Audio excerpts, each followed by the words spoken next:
પોતાની જાતને ગુજરાતનો ઉપમુખ્યમંત્રી કહેતો, ગૃહમંત્રી કહેતો, એને ઝાડા થઈ જાય એવું બોલીએ. જેવું તેવું નહીં. આમને હળી કેમ થઈ? જિગ્નેશભાઈએ તો બહુ કીધું પટ્ટા ઉતારી નાખશું, અને હું કઉ છું પટ્ટા ઉતરી જ જાય, પટ્ટા ઉતરી જ જાય. ખોટું કામ કરે તો પટ્ટા ઉતારવાના જ હોય.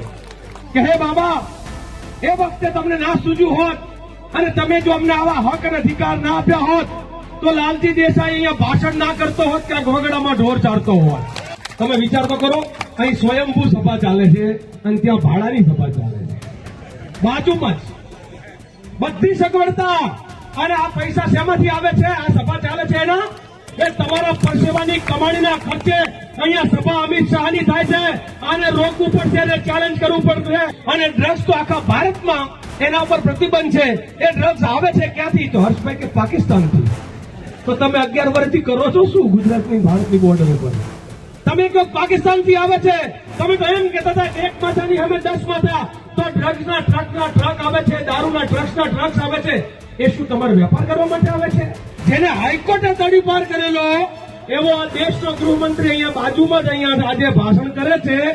એને હું જ નથી પડતી લોકસભામાં ના બાબાનું અપમાન કરાય. એમ કે બાબા બાબા બાબા કરો છો, એના બદલે ફલાણું. અરે બાબા કર્યું એટલે તો આજે અમે અહીંયા છીએ કે જાગતાની પાડી ને ઊંઘતાનો પાડો.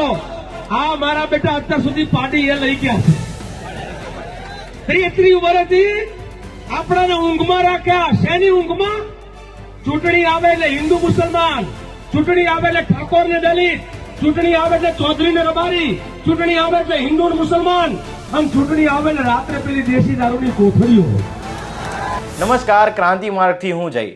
ડૉક્ટર બાબા સાહેબ આંબેડકરની પુણ્યતિથિ પર આજરોજ ઉત્તર ગુજરાતમાં એક જાહેર સભા યોજાઈ હતી, જેમાં લાલજી દેસાઈએ જણાવ્યું હતું કે જો બાબાનું બંધારણ ના હોત તો હું લાલજી દેસાઈ કોઈ વગડામાં ઢોર ચરાવતો હોત, ભાઈ જિગ્નેશ મેવાણી કોઈની જી હુજુરી કરતા હોત. વધુમાં લાલજી દેસાઈએ ગૃહમંત્રી હર્ષ સંઘવી પર પ્રહાર કરતા કહ્યું કે અત્યારે તો અમે એવું બોલીએ છીએ કે જે પોતાની જાતને ઉપમુખ્યમંત્રી કહે છે, પોતાની જાતને ગૃહમંત્રી કહે છે, અમે તો એવા વ્યક્તિને પણ અત્યારે ઝાડા કરાવી દઈએ છીએ. સૌથી વધારે મજા તો ત્યારે આવી કે જિગ્નેશભાઈએ ચેલેન્જ કરી હતી કે મારા પીએ મારા ડ્રાઈવર અને ડિબેટ કર, અને અહીંયાથી તરત ચેલેન્જ પણ ઉઠાવી લીધી. જેનો સારથી આવો મજબૂત હોય એને શું ચિંતા કરવાની હોય? વૈચારિક ભૂમિકા આમને આપણે સમજાવવાનું છે કે તમે ગુજરાતના મજૂરોને, ખેડૂતોને, પશુપાલકોને માત્ર ગ્રાહક કે માત્ર મતદાર સમજો છો. અમારા માટે બાબા સાહેબે આપેલા બંધારણ મુજબ એ ગરીબ હોય કે અમીર, એ દલિત હોય કે માલધારી, એ ઠાકોર હોય કે ચૌધરી હોય કે દરબાર હોય કે બ્રાહ્મણ હોય કે વણિક હોય કે પટેલ હોય કે કોઈ પણ દેવી પૂજક, આ દેશમાં જન્મેલો દરેક માણસ બાબા સાહેબે આપેલા સંવિધાન મુજબ એક વ્યક્તિ, એક મતલબ માણસ બધા બરાબર, આ સમાનતાની વાત બાબા સાહેબે આપણાને કરેલી. એટલે આજે નતમસ્તક પ્રણામ કરું છું કે હે બાબા, એ વખતે તમને ના સૂઝ્યું હોત અને તમે જો અમને આવા હક અને અધિકાર ના આપ્યા હોત તો લાલજી દેસાઈ અહીંયા ભાષણ ના કરતો હોત કે ઘોઘડામાં ઢોર ચારતો હોત. તો જિગ્નેશ મેવાણીને અત્યારે અહીંયા ખભા ઉપર બેસાડીને તમે ના લાવ્યા હોત. એ જિગ્નેશ મેવાણી કોકના ત્યાંથી હજુરી કરતો હોત. અહીંયા બોલનાર એક વક્તા જે છે એ સ્ટેજ ઉપર ના હોત. આપણે કોકના સહાયતાની જીમ જીવતા હોત. આ બાબા સાહેબને આપેલા બંધારણના કારણે આપણે લોકો આજે અહીંયા બોલી શકીએ છીએ. અને કેવું બોલીએ છીએ? પોતાની જાતને ગુજરાતનો ઉપમુખ્યમંત્રી કહેતો, ગૃહમંત્રી કહેતો, એને ઝાડા થઈ જાય એવું બોલીએ છીએ. જેવું તેવું નહીં. અલા ભાઈ, એ કે છે તમારા સંસ્કાર, મને સંસ્કારથી વાતની શરૂઆત કરવી છે. તો તાને સંસ્કારની વાત કરવાની બુદ્ધિ પહોંચી, તારા સંસ્કાર ઉપર તો પછી આવું. તું જેને તારો બોસ માને છે અને આખા ગુજરાતની ચોટલી જેના હાથમાં છે એવો હાઈકોર્ટે તડીપાર કરેલો, હું તડીપાર નથી કહેતો, જેને હાઈકોર્ટે તડીપાર કરેલો એવો આ દેશનો ગૃહમંત્રી અહીંયા બાજુમાં જ અહીંયા આજે ભાષણ કરે છે. એને હું જ નથી પડતી લોકસભામાં ના બાબાનું અપમાન કરાય. એમ કે બાબા કરો છો, એના બદલે ફલાણું. અરે બાબા કર્યું એટલે તો આજે અમે અહીંયા છીએ. એ બાબાની વાત કરી, એને બંધારણ આવ્યું. અને હિન્દીમાં સંવિધાન કે આપણે બંધારણ કહીએ ને, બંધારણ વાળો બાબા આપણે બંધારણ કહીએ. એ બંધારણને હિન્દીમાં સંવિધાન કહેવાય. જો એ ગાંધી, નહેરુ, મૌલાના, સુભાષ, સરદાર પટેલ અને બાબા સાહેબ આંબેડકર જેવા મહાન માણસો એ વખતે સંવિધાન ના આપ્યું હોત તો તું ને તારું આરએસએસ એ તો અમને સંઘી વિધાન આપવાના હતા. શું આપવાના હતા? સંઘી વિધાન. એનો મતલબ શું? જ્ઞાનનો અધિકાર ચોક્કસ જ્ઞાતિને, રાજ્યનો અધિકાર ચોક્કસ જ્ઞાતિને, વેપારનો અધિકાર ચોક્કસ જ્ઞાતિને. બાકીનાને શું કરવાનું? તો કે મજૂરી. બાકીના ખાલી મજૂરી કરવાની, વેઠ કરવાની. આપણે બધા વેઠિયા બનો. જો બાબા સાહેબ જેવા એ વખતે ના જાગતા રહેતો. એટલે કહેવત છે, તમને બધાને મારે કહેવું પડે કે જાગતાની પાડી ને ઊંઘતાનો પાડો. આ મારા બેટા અત્યાર સુધી પાડી એ લઈ ગયા છે. 33 વર્ષથી આપણાને ઊંઘમાં રાખ્યા. શેની ઊંઘમાં? ચૂંટણી આવે એટલે હિન્દુ મુસલમાન, ચૂંટણી આવે એટલે ઠાકોર ને દલિત, ચૂંટણી આવે એટલે ચૌધરી ને રબારી, ચૂંટણી આવે એટલે હિન્દુ ને મુસલમાન, અને ચૂંટણી આવે એટલે રાત્રે પેલી દેશી દારૂની કોથળીઓ. આપણા લોકોને, સામાન્ય માણસોને દારૂનો, આ લોકો બહુ સમજી વિચારીને ગુજરાતમાં દારૂ કાયદેસર બંધ નથી કરતા. ચોપડામાં બંધ, ચોપડામાં બંધ, પણ ગામમાં જ્યાં જોતું હોય. તમને હું શિવનગરની બહેનોને સલામ કરું છું કે તમે આખા ગુજરાતને જગાડ્યું.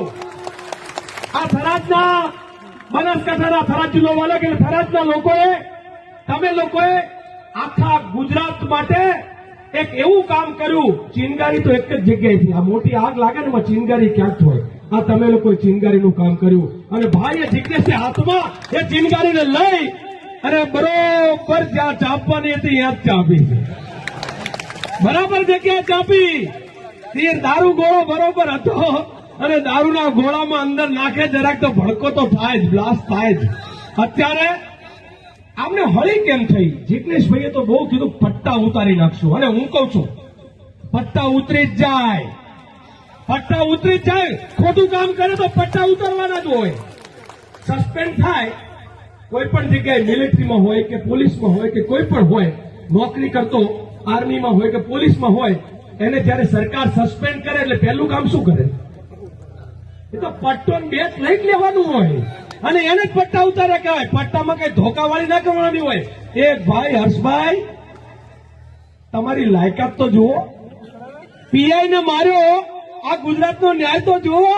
પીઆઈ ને મારવાની વાત કરે, પીઆઈ ને મારે, જેની ઉપર પીઆઈ ને મારવાની એફઆઈઆર થઈ એ ગુજરાતનો હોમ મિનિસ્ટર બને, અને જેને કોર્ટ તડીપાર કરે દેશનો હોમ મિનિસ્ટર બને.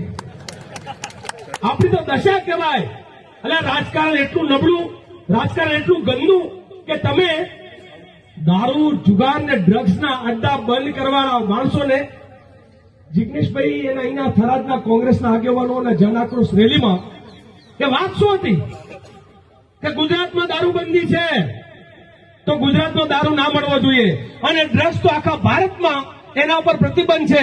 એ ડ્રગ્સ આવે છે ક્યાંથી? તો હર્ષભાઈ કે પાકિસ્તાનથી. તો તમે 11 વર્ષથી કરો છો શું ગુજરાતની, ભારતની બોર્ડર ઉપર? તમે કહો પાકિસ્તાનથી આવે છે. તમે તો એમ કહેતા હતા કે 1 માથાની અમે 10 માથા. તો ડ્રગ્સના ટ્રક આવે છે, દારૂના ટ્રક્સ આવે છે. એ શું તમારે વેપાર કરવા માટે આવે છે? તમારે હપ્તા ખાવા માટે લાવો છો? કોના માટે? એટલે એવું કેનારાને, મને તો અહીંની પોલીસમાં જે લોકો પોલીસના પરિવારના લોકો હોય એમની ઉપર પણ દયા આવે છે. કારણ કે અમે તો એના હક માટે લડીએ છીએ. આ પોલીસોના એક જગ્યાએ પૂર આવતું હતું વડોદરામાં, તો પોલીસના ખભા ઉપર બેસીને પેલો ડીએસપી ચડી ગયો. તો મેં કીધું હવે તારું કામ તો એ છે કે પેલો આગળ તું જા. સેનાપતિ કોને કહેવાય? કે જે પેલો આગળ જાય ને એમ કે આવો મારી પાછળ. આ તો એના ખભા ઉપર બેસી જાય. તમારા ખભા ઉપર બેસીને રાજ કરે, તમને ઘરમાં હાવણીથી વડાવડાવે, તમે એમની ઘરવાળીના શાકભાજી લેવા બજારમાં મોકલે, આવો તમારી સાથે અન્યાય થાય, અને તમને નાના નાના કેસમાં નાના અધિકારીઓને, પોલીસ વાળાને સસ્પેન્ડ કરે, અને મોટા હપ્તાબાજ એસપી ને આઈજી મિનિસ્ટરો આ બધાય છૂટી જાય, એને કોઈ બોલવા વાળું નહીં. અને તોય પાછો હોમ મિનિસ્ટર અમને કે જિજ્ઞેશભાઈની સામે આંદોલન કરો. જિજ્ઞેશભાઈને અમને ખબર પડી કે આંદોલન કરવાના, અમને એમ હતું કે અમારે એકલાય લડવું પડશે, પણ તમે અહીંના લોકોએ એક એવો પાઠ ભણાયો કે 2000 કે 1000 કે 500 ભાડાવાળાની જગ્યાએ ખરાબના લોકોએ કહી દીધું થઈ જા તૈયાર, ગુજરાતના હોમ મિનિસ્ટર તું 500 માળા ભાડે લાવીશ, અમે અમારા ભાડે, અમે અમારા ખર્ચે આ ગુજરાત અને ગુજરાતની અંદર ચાલતી નશાની આખી જે તમારી જે ષડયંત્ર છે એને ખુલ્લું પાડશું. અમારા માટે આવો એક ભડવીર લડવા માટે નીકળશે તો હજારો લોકો પોતાના ખર્ચે આવશે. તમે વિચાર તો કરો, અહીં સ્વયંભૂ સભા ચાલે છે અને ત્યાં ભાડાની સભા ચાલે છે બાજુમાં જ, બધી સગવડતા. અને આ પૈસા શેમાંથી આવે છે? આ સભા ચાલે છે એના. તમને બનાસકાંઠાના લોકોને કહું કે બનાસકાંઠાની મોટા ભાગની સભાઓ એ બનાસ ડેરી ને બનાસ બેંકના ખર્ચે થાય, એ તમારા પરસેવાની કમાણીના ખર્ચે અહીંયા સભા અમિત શાહની થાય છે. આને રોકવું પડશે અને ચેલેન્જ કરવું પડશે. તમારા અહીંથી સુધી મોકલે ને ધારાસભ્યને, બનાસ બેંકના ચેરમેન ને બનાસ ડેરીના ચેરમેન અહીંથી જ ગયા છે ને. તમારે ચેલેન્જ કરવું પડશે. આ મને તો હમણાં ખબર પડી, કમલમ જે બને છે ને એમાં દૂધ મંડળીને પૈસા જાય. કમલમ બનાવ્યું. એટલે તમારે ભારતીય જનતા પાર્ટીના લોકોએ એસીમાં જલસા કરવા. અમારી બેન આખો દિવસ ઢોરની વહાં રખડે, છાણવા સીધું કરે, આખો દિવસ ખેતીમાં મજૂરી કરે અને મજૂરીના પરસેવાના કમાણીને તમે લોકો તમારા કમલમને ઉભા કરવા માટે તમારા એસીમાં જલસા કરવા વાપરો.